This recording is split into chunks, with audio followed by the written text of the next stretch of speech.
Émile Zola, La faute de l'abbé Mouret. Extrait. C'était le jardin qui avait voulu la faute. Pendant des semaines, ils s'étaient prêtés au lent apprentissage de leur tendresse. Puis, au dernier jour, il venait de les conduire dans l'alcôve verte. Maintenant, il était le tentateur dont toutes les voix enseignaient l'amour. Du parterre arrivaient des odeurs de fleurs pâmées, un long chuchotement qui contait les noces des roses, les voluptés des violettes, et jamais les sollicitations des héliotropes n'avaient eu une ardeur plus sensuelle. Du verger, c'étaient des bouffées de fruits mûrs que le vent apportait, une senteur grasse de fécondité, la vanille des abricots, le musc des oranges. Les prairies élevaient une voix plus profonde, faite des soupirs des millions d'herbes que le soleil baisait, large plainte d'une foule innombrable en rut, qu'attendrissaient les caresses fraîches des rivières, les nudités des eaux courantes, au bord desquelles les saules rêvaient tout haut de désir. La forêt soufflait la passion géante des chênes, les chants d'orgue des hautes futaies, une musique solennelle menant le mariage des frênes, des bouleaux, des charmes, des platanes, au fond des sanctuaires de feuillage.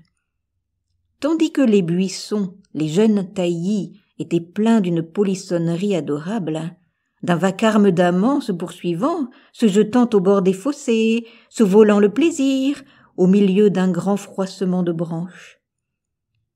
Et dans cet accouplement du parc entier, les étreintes les plus rudes s'entendaient au loin sur les roches, là où la chaleur faisait éclater les pierres gonflées de passion, où les plantes épineuses aimaient d'une façon tragique, sans que les sources voisines pussent les soulager, toutes allumées elles-mêmes par l'astre qui descendait dans leur lit. « Que disent-ils » murmura Serge éperdu. « Que veulent-ils de nous à nous supplier ainsi ?»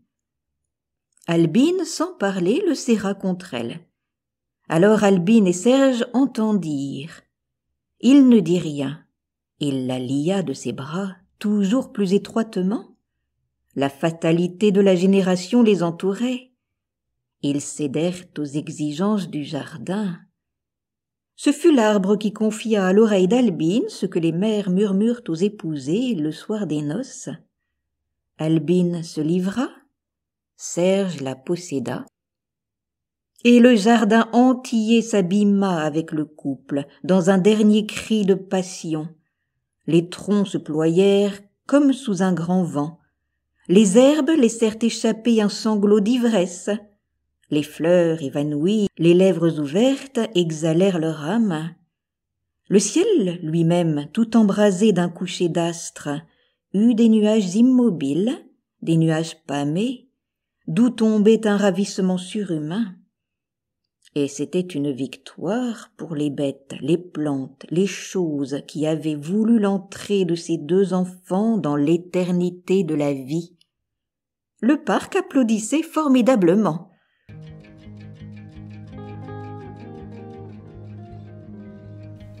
Si cela vous a plu, vous pouvez retrouver d'autres histoires et poésies sur ma chaîne Entendre lire.